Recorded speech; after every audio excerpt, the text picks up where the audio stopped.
Si uno tiene que decir qué es lo más grandioso que ha hecho el ser humano, hay dos cosas: el agua potable y las vacunas. Yo me fui a un restaurante muy conocido en la vía San Borondón y con mi hija estábamos comiendo, todos estábamos comiendo, y mi hija se pide un plato que era de pollo. Pero ella cuando come, ella no se da cuenta de que había una parte del pollo que no estaba bien cocida. Y después de que comió el plato nos dijo, a la mamá y a mí, dijo, bueno, esperemos que no pase nada. A los 2 días, esto estábamos en época de pandemia, para colmo de los infectólogos, ella empezó con diarrea, con sangre. Yo le tomé una muestra de materia fecal, le mandé a hacer un estudio que se llama biología molecular, porque terminó un día en terapia intensiva y tuvo una infección por un Campylobacter. Y eso es por comer a aves, o sea, todas las comidas que sean con aves, que no estén bien cocinadas.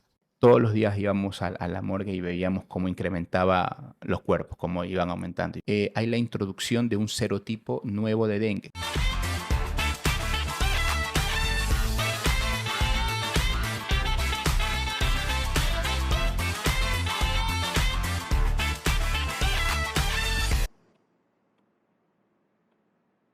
Hola, hola mis queridos amigos, ¿cómo van? Qué lindo saludarles como siempre. Bienvenidos al podcast de Rocío TV. En esta oportunidad vamos a hablar de la salud, que es tan importante. Sin salud, mis queridos amigos, no se puede hacer absolutamente nada.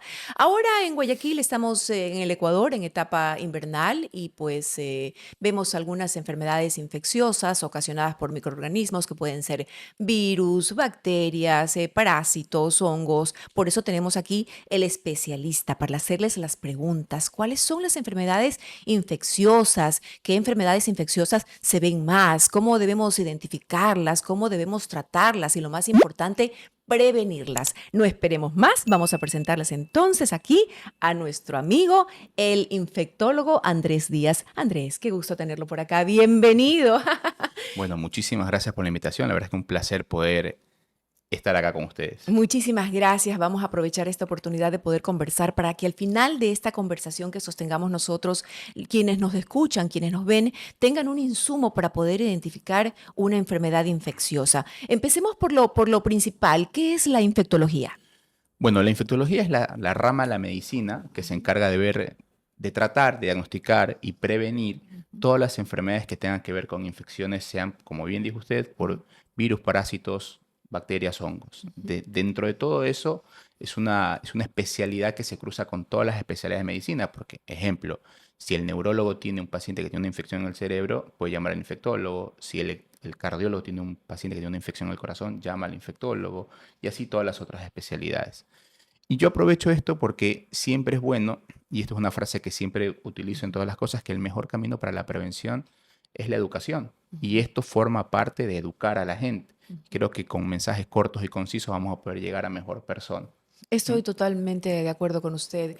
Y bueno, realmente quienes nos están viendo en este momento dirán, sí, yo quiero aprender, pero quiero aprender desde el principio, desde lo Ujú. más sencillo. ¿Qué es una enfermedad infecciosa? ¿Cómo nos damos cuenta de que tenemos una enfermedad Bueno, infecciosa? si nosotros nos podemos ahorita, en el contexto que estamos en Guayaquil, que estamos en Ecuador, digamos en la zona de la costa, uno para poder ordenarlo de forma práctica, uno dice, en este momento puedo decir que tengo 5 grupos de enfermedades. Ejemplo, enfermedades respiratorias, enfermedades digestivas, enfermedades de la piel o enfermedades dermatológicas, las enfermedades vectoriales, que son esas, las enfermedades que se transmiten por otro animal, ejemplo, el dengue, zika, chikungunya, paludismo, y los que son los accidentes ofídicos que suelen aparecer en el campo. ¿Qué es accidente ofídico? Es la mordedura de una serpiente.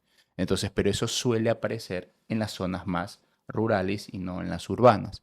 De los otros grupos, los otros 4 grandes grupos, las respiratorias es lo que más involucra. Y acá sí es muy importante el tema de educación, porque uno dice, cómo yo puedo diferenciar que es un virus de una bacteria? Y entra el primer concepto y dice, yo tengo moco transparente, pero luego el moco se me hizo verde, entonces eso es una infección por bacteria. Y ese es el primer error que uno comete. El color del moco no es indicativo de que yo tenga que tomar o no tenga que tomar antibiótico. Entre paréntesis, es muy importante que la gente entienda que la automedicación de los antibióticos o la mala prescripción de algunos médicos, digamos, porque todos nos podemos equivocar, de antibióticos, ha hecho que en el mundo exista un crecimiento exponencial de bacterias multiresistentes en todo el mundo. Y no es raro escuchar, no, es que mi familiar está enfermo y se agarró una bacteria en el hospital, que es una bacteria resistente. Bueno, esas bacterias forman parte también de la comunidad y las dos grandes cosas es el mal, o sea, yo lo digo en dos porque todos somos corresponsables, ¿no? La parte de salud Ujú. que no indica o indica mucho tiempo de antibiótico o mal indicado un antibiótico y la gente de que consume el antibiótico porque lo puede conseguir en cualquier farmacia farmacéutica que está de libre demanda, a libre demanda, que lo pueden comprar. Entonces, eso es un tema importante, que eso en los congresos de infectología Ujú. son días enteros, es un día entero solo para hablar de resistencia, para tener un ejemplo. Regresando a los cuadros respiratorios, ¿cómo va a empezar uno? Lo más importante es que todas las enfermedades por virus tienen un inicio de fiebre súbita, o sea, de un momento a otro, ¡pum!, fiebre. Yo estaba bien y fiebre alta y repentina. Eso generalmente pasa con todos los virus. Y luego se acompañan con el moco por la nariz, transparente, dolor de garganta. Algunas veces se ponen los ojos rojos, el dolor en el cuerpo, sí, que el malestar. Todo eso puede pasar. Normalmente eso va a tener un tiempo entre 3 a 5, 7 días que tenga muchos síntomas, pero después se van a ir pasando. No va a pasar nada, no tiene por qué complicarse. ¿Quiénes se complican? Que esto es un dato muy importante. Las personas que tienen alguna condición para complicarse. Ejemplo, las personas que están avanzadas en edad o los muy jóvenes. Por eso es que es importantísimo el tema de no, es que, ¿sabes qué? A mí me dio una gripecita, pero a mí no me pasó nada. Sí, a ti no te pasa nada porque eres una persona joven, inmunocompetente, pero tú no sabes si está tu papá, tu abuelo, el hijo de tu hermana recién nacida o el sobrino, el ahijado, lo que sea, que tienen una condición particular que los hace más vulnerables. Entonces ahí entra el tema de la corresponsabilidad. No solo me tengo que proteger de no infectarme, sino que el mejor camino para evitar enfermedades infecciosas es la vacunación. Entonces acá entramos en otro tema gigante que es el tema de la vacunación, porque lamentablemente las vacunas son presas de su éxito. Si uno tiene que decir qué es lo más grandioso que ha hecho el ser humano, hay dos cosas, el agua potable y las vacunas. Son las dos cosas más grandes que ha podido lograr el ser humano, porque son las que se han demostrado que más vidas han salvado en el mundo. Más vidas han salvado en el mundo. Ahora, si bien es cierto lo que nos pasó en COVID, hace un rato conversábamos de Ujú. que todo esto lo estamos aprendiendo, estos medios digitales y el uso de todo esto apareció después de pandemia. Si bien es cierto, hay un montón de cosas buenas como estas que salen de pandemia, hay un montón de cosas negativas, que fue el tema de, no, yo no me vacuno y los grupos antivacunas. Quien nos está escuchando en este momento está aprendiendo y está diciendo, wow, qué error he Ya. cometido. En la parte donde usted dice que los síntomas empiezan, los días que Sí, demoran, sí, que el sistema inmunológico no es el mismo en en todos, todos. que tenemos a personas en casa que son más vulnerables y la automedicación que Eso es usted fundamental. mencionó, que es realmente terrible, ¿no? Porque Ujú. no, ya veo lo típico, lo que usted acabó de mencionar y que seguramente todos lo hemos hecho en algún momento de la vida. Ah, veo una flema verde, entonces Eso es esto es antibiótico. infección, entonces se toman los antibióticos Sí, como sí. Y caramelos y hay un así no es. antibiótico muy conocido de nombre acitromicina que Ujú. salió muy, se hizo muy famoso en el tema de COVID porque Ujú. decían, si yo tienes COVID, acitromicina te va a ir bien. Ujú. Los antibióticos van a, van a matar a las bacterias. Ujú. SARS-CoV-2, cuando yo nombro el tema Ujú. de los virus respiratorios, me voy a escapar un poco, estaba en las vacunas, pero me escapo un poco de los virus respiratorios, para que tengan una idea ustedes, por ejemplo, uno tiene rinovirus, influenza A, influenza B, virus esencial respiratorio, para influenza 1, para influenza 2, para influenza 3, para influenza 4, metaneumovirus Ujú. y otros virus respiratorios. Entonces, todos esos virus van a compartir muchas características. La presentación va a depender en dónde caiga esa semillita en el terreno que puede ser generar desastres, lamentablemente, como un adulto mayor o como un niño de menos de 6 meses que se comporta también como una persona inmunosuprimida. O sea, que no tiene adecuadas sus defensas. Es como yo planteo un buen equipo, mis defensas están bien, me va a ir bien, voy a tener una Ujú. buena respuesta. Pero si planteo un mal equipo, me van a meter 10 goles, De 50 verdad. goles. Sí, sí, sí, usted tiene razón en todo Mm. lo que ha dicho y me encanta la manera en que lo explica, muy didáctica, muy sencilla, de fácil entender, ¿no? Estaba pensando mientras lo escuchaba hablar, es que estamos hablando con el presidente de la Sociedad de Infectología del Guayas, nada más y nada menos.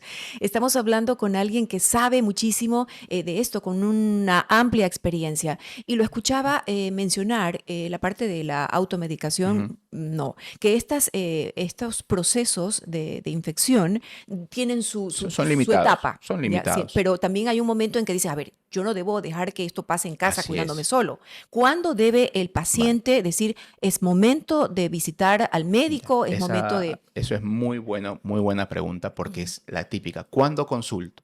Bueno, si yo sé que voy a tener fiebre y ujú, fiebre alta, al principio la fiebre es difícil de controlar.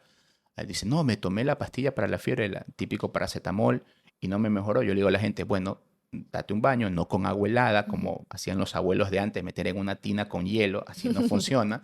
Hay que meternos en agua relativamente tibia y luego podemos ir bajándola al ambiente para ponerla templada, y eso nos va a ayudar mucho a controlar la temperatura.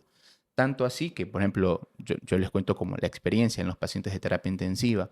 Cuando no se le controla tan fácilmente la fiebre, a ujú, los pacientes le ponemos una sábana ujú, encima y lo llenamos de hielo para ujú, controlar la temperatura, porque también uno sabe que no puede abusar de todos los medicamentos. Pero generalmente cuando la persona, ¿qué tiene que tener en cuenta?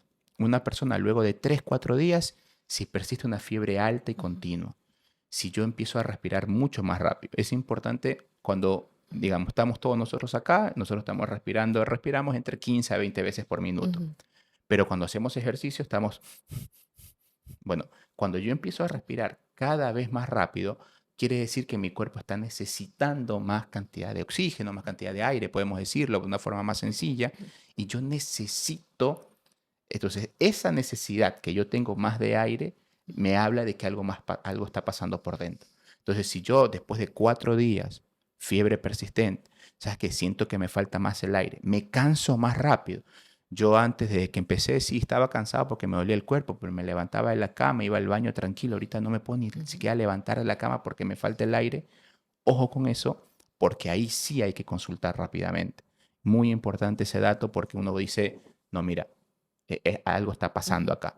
Lo otro que uno puede consultar también rápidamente es cuando yo estoy con fiebre, estoy respirando rápido, pero ujú, además estoy con mucha tendencia al sueño. Por ejemplo, un ujú, adulto mayor, un abuelito que tengamos en casa, 80, 85 años, y dice, ¿sabes qué? Sí está con gripe, pero ahorita está, no solo respira rápido, sino que de las 24 horas pasó dormida a 20, o sea, 18, ujú. chuta, algo le está pasando. Claro, no se Si está bien, alimentando bien, no se si está bien es hidratando cierto, bien, claro, claro. si bien es cierto, está enfermo, Ujú, pero algo más le está pasando. Entonces, ahí se involucra mucho, porque hay algunas enfermedades, por ejemplo, los adultos mayores. Es interesante esto desde el punto de vista de la infectología, porque algunas veces dicen, si no hay infección, no hay fiebre. ujú, Y algunas veces está el concepto de que si hay fiebre es bacteria. Los adultos mayores pueden no tener fiebre. ujú. Una persona de 80, 90 años puede no tener fiebre y tener tremenda infección dando vuelta en todo su cuerpo. Entonces, por eso es que son importantes, como decías, ¿cómo me doy cuenta? Bueno, está la fiebre, está Ujú, como respirar rápido, ujú, está esa necesidad de aire, está que el que se duerme mucho, la ujú. somnolencia. O sea, me dicen, no, yo me duermo todo el día. Bueno, en tu caso no, pero si el que, sabes que es una persona activa, si bien es cierto, la enfermedad lo golpea, si pasa acostado todo el día, dormido o se Ujú, irrita, tiene un trastorno, ujú. algo que le está pasando desde el punto de vista neurológico, algo más está pasando. Y ahí Claro. sí hay que consultar. Definitivamente, y tomar en cuenta también que uno está inapetente. Está Ah, bien, los 4 días del sí, sí, proceso está bien, ¿no? Se entiende, pero luego pues hay que buscar al sí, especialista, hay que hacer al algo. que ha estudiado, al que tiene la información, al que ha revisado todos los casos y Mm, al que puede sacarnos de ese cuadro. Hay dos situaciones que veo yo que vivimos los ciudadanos en general, ¿no? Una que es que nos automedicamos, ujú, ¿no? De acuerdo a la experiencia, de acuerdo a lo que me hizo bien en otra ocasión, de acuerdo a lo que me comentó mi hermana, mi mamá, mi vecina, exacto, tómate esto que te va a hacer bien, en tal 3 días cual. estás fabuloso, ¿no? Y hay también otras personas que dicen, bueno, está bien, voy a visitar al Ujú, médico, el médico me hace pues mi diagnóstico, me receta y yo digo al tercer día, ya no me duele nada, estoy bien, ya el mm. antibiótico que debía tomar los 5 días, me lo tomo 2 días y ya estoy perfecto. Eso yo creo que también es Muy, muy, contraproducente. muy Porque buena. nos quedamos, como dice la comunidad en el lenguaje popular, nos quedamos mal curados, no nos No, curamos pero bien. qué bueno que lo menciona. La verdad es que muy buena, muy buena pregunta. Que esto es, a ver, cuando hay un proceso bacteriano Ujú, que necesita antibióticos, las infecciones tienen recomendaciones para cumplir ciertos tiempos. ujú, Ejemplo, un cuadro de una infección de piel y partes blandas, como un absceso, una sepsis, si no está, si hay, necesita antibiótico, con 5 días alcanza.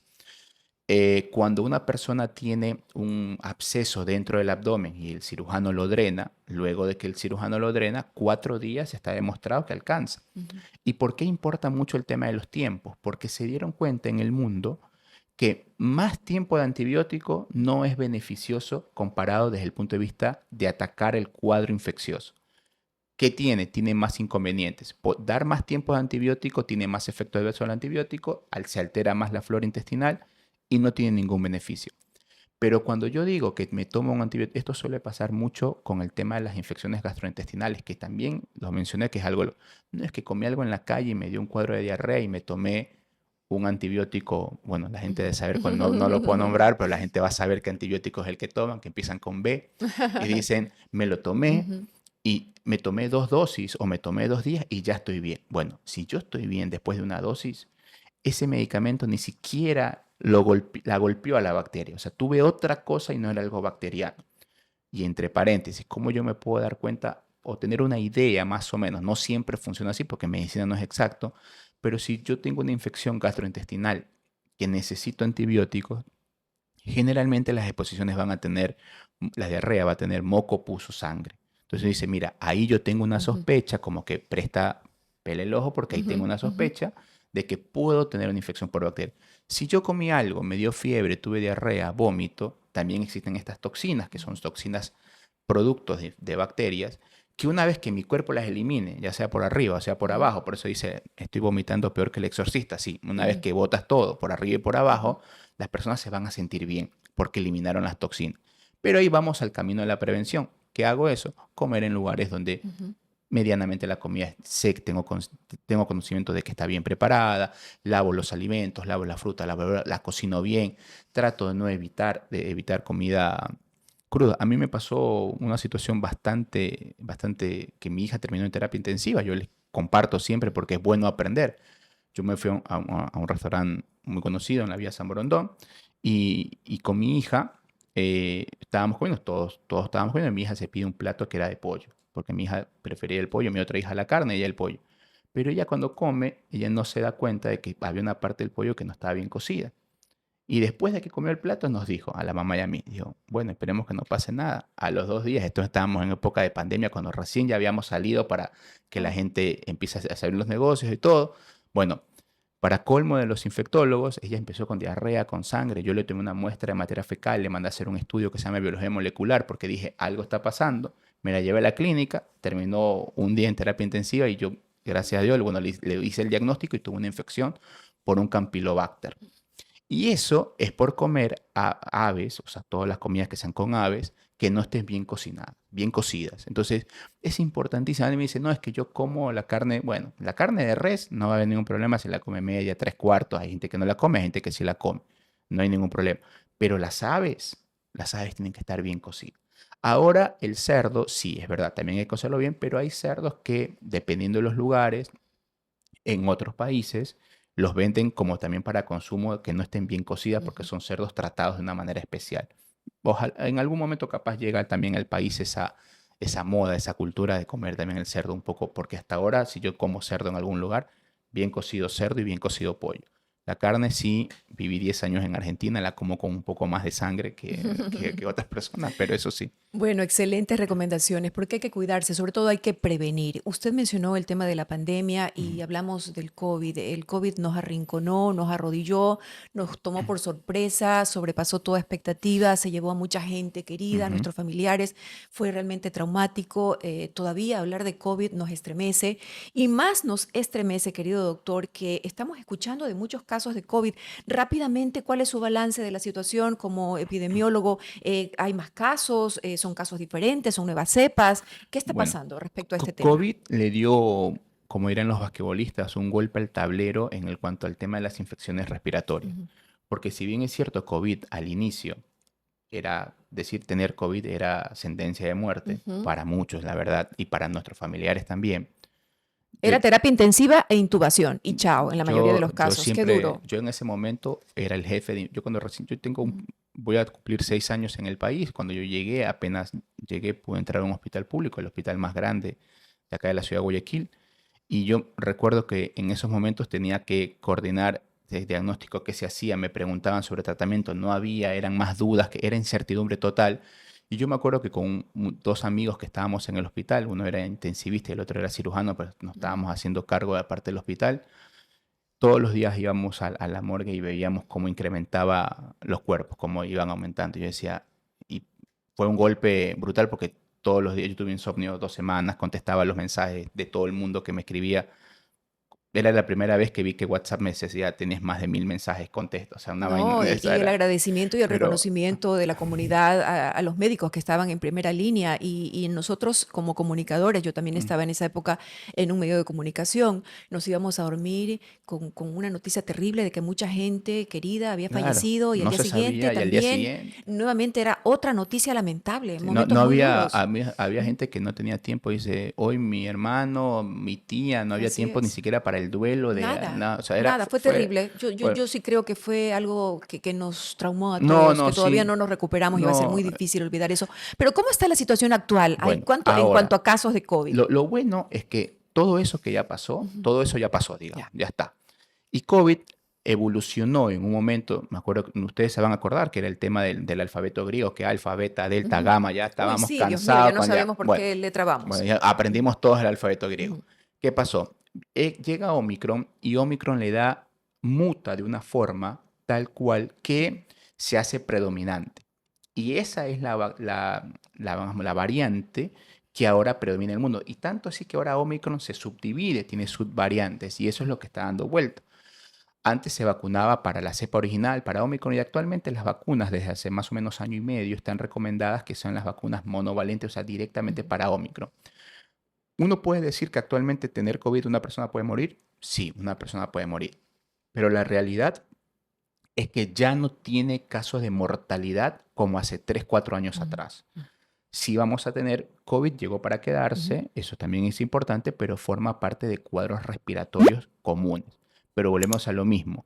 No es lo mismo en una persona joven sin antecedentes de alguna enfermedad que le comprometa sus defensas a que una persona, un adulto mayor. Yo acabo de ver hace el día jueves, viernes, acabo de ver un adulto mayor de 90 años, renal crónico, hipertenso, diabético, con COVID. Ujú.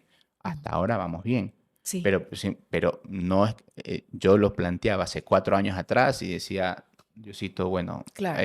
Ujú. Era vamos, otra la sí, situación era otra la realidad. así. Ahora es diferente, porque incluso estamos regresando a lo que pasaba antes. Por ejemplo, en Estados Unidos, en un momento, Ujú. influenza mata más gente que COVID, mató más gente que COVID. Luego, obviamente, en el boom, COVID rebasó todo y mató mucha más gente, pero luego bajó, se controló y a influenza sigue matando muchas personas. Por eso es que es importante que no nos olvidemos de la vacunación. Acá regreso al tema de la vacunación. Yo estaba tocando el tema de que, pues, bueno, si bien es cierto, las vacunas Ese tema son, da para largo. sí, son presas de su. Hay algo muy importante. Los grupos antivacunas, Ujú. que en un momento decían, no, es que a mi hijo le da autismo, y yo, o sea, el autismo de las personas. Primero que actualmente todas las enfermedades de autismo de espectro autista se conocen mejor porque la medicina evolucionó. Segundo, esto es una gran mentira desde el año 1998, que hay un gastroenterólogo inglés que se llama Andrew Wakefield, que él dijo en la fiesta de cumpleaños de su hijo, le preguntó a algunos chicos que Ujú. si habían recibido la vacuna, la triple viral, y que los pudo haber, hizo un link, o los linkeó con el tema del espectro autista. Y salió publicado y mucha gente le creyó. Pero luego él salió en jurado y todo. Actualmente él no puede ejercer la medicina porque él mintió en todo esto y que él simplemente no hizo un estudio y un trabajo honesto. En medicina todo se basa por evidencia científica. Lo anecdótico queda como experiencia personal. Tanto así que actualmente cuando uno dice, yo si le voy a recomendar a algún Ujú. paciente y dice, no es que a mí me fue bien de esta manera, ese es el último escalón de la evidencia bibliográfica. Muchísimas Ajá. gracias por compartir también esa visión y esa experiencia desde su perspectiva Mm, como médico, ¿verdad? Como epidemiólogo. Y es que hay muchas versiones y uno se puede quedar hablando horas del tema. sí, Ya las personas sacarán sus conclusiones después sí, de esta sí. información que usted les acaba de entregar. Rápidamente, ¿cómo está la situación del dengue también ahora en Bueno, invierno? el dengue es Ajá. súper importante tenerlo en cuenta ahora. El dengue ha aumentado del año, el reporte, hay un reporte que salió en octubre del año pasado a nivel nacional y que entre el 2022 y el 2023 hubo un aumento de 10.000 casos, pero sobre todo a partir de octubre del año pasado, según las fuentes de el INSPI, que ese es un documento oficial, hay la introducción de un serotipo nuevo de dengue. ¿Qué quiere decir esto? ¿Cómo se come? No es para asustarse. El dengue tiene 4 serotipos. Dengue 1, DEN 1, DEN 2, DEN 3, DEN 4. Ujú. Nosotros como país teníamos el DEN 1 y DEN 2 en su mayoría desde hace algunos 5 o 6 años. Hemos tenido el 3, hemos tenido el 4 por ahí en algunos años por ahí sueltos. Pero siempre DEN 1 y DEN 2. DEN 1 más del 90% de los casos, 85-90% de los casos y el resto DEN 2. Pero ahora con la introducción del DEN 3, lo que hace es simplemente la gente que ya tuvo DEN 1, por ejemplo, si yo tuve DEN 1, voy a estar protegido toda mi vida para DEN 1. Pero como no tuve DEN 2 y DEN 3, yo tengo doble chance de volver a tener dengue en esta época. Entonces, por eso que es importante. Y aquí vamos a un tema. El dengue es una enfermedad que no debería de matar a la gente. Pero hay casos mortales. Sí, hay casos de muerte ya en el país, pero no debería matar a las personas. ¿Por qué? Porque se trata con paracetamol y agua. Ujú.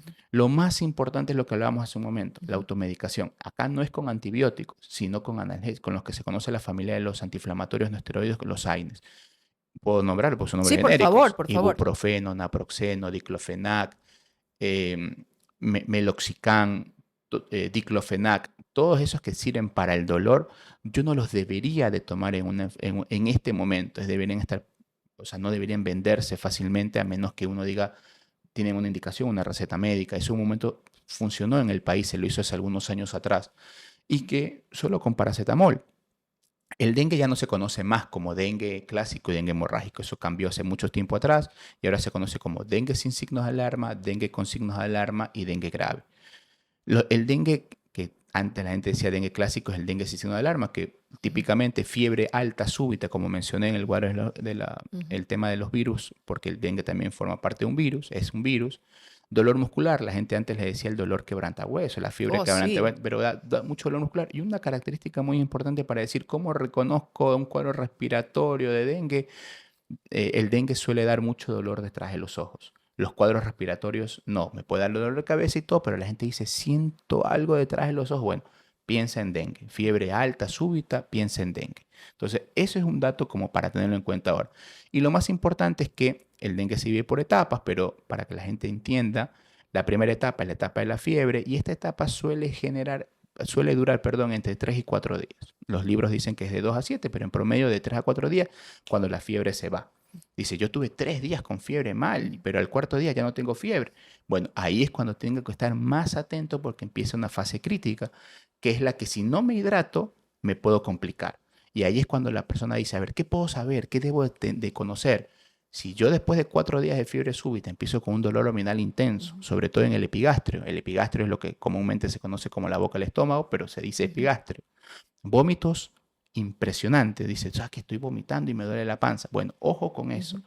que empiezo a tener sangrado de mucosas.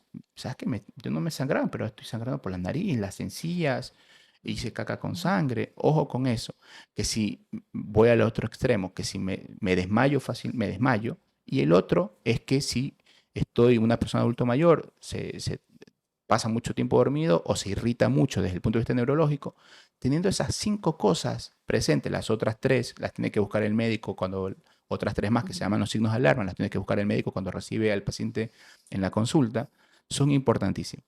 Si yo controlo eso, yo me hidrato adecuadamente, el dengue no tiene por qué complicarse. El dengue es una enfermedad dinámica, yo debo estar ahí atento, estar pendiente, pero no debe de complicarse. La verdad es que yo digo, y una cosa muy importante, que estamos en educación para la gente: sin mosquitos no hay dengue. El problema no es el dengue, el problema son los mosquitos. Ujú. Si nosotros controlamos el mosquito, vamos a controlar 4 enfermedades para nosotros que pueden estar presentes: dengue, zika, chikungunya y fiebre amarilla. Entonces, el mismo mosquito de la Aedes aegypti, la familia de los Aedes, perdón, hay un Aedes que se llama Aedes aegypti, otro se llama Aedes albopictus, eso simplemente como para tener en cuenta ahí. Cada vez y cuando han ido mejorando. Por ejemplo, el albopictus tolera más el frío que el otro, vuelan más distancias. Entonces, también ellos se van mejorando. Entonces nosotros tenemos que seguir mejorando en educación. ¿Qué es esto? Simplemente agua y paracetamol. Y saber que si después del tercer, cuarto día yo empiezo con vómitos persistentes, dolor abdominal, sangrado, consultar. Porque si ahí hago bien las cosas, el paciente no se va a morir. Bueno, esas son las recomendaciones del experto. Le cuento que yo generalmente converso 20 minutos con mis entrevistados, Chuta. pero es tan importante la información que hoy nos ha regalado y nos ha compartido que se lo agradezco No, muchísimo. Me encantaría seguir conversando de otro tema de salud con usted. Está cordialmente invitado para otra muchísimas gracias. oportunidad. Y ustedes, mis queridos amigos, están invitados a suscribirse en este canal para seguir hablando de estos temas, para crecer en la comunidad. Suscribirse no cuesta nada. Gracias a todas aquellas personas que nos acompañan, que nos dan sus recomendaciones, que nos saludan y que también nos siguen y nos acompañan en nuestra cuenta de Instagram, el podcast de Rocío TV. Les mando mi agradecimiento. Sigamos así creciendo. Abrazos bien apretados para cada uno de ustedes y será hasta la próxima oportunidad. Gracias, Andrés. Muchísimas Muchísimas gracias. gracias.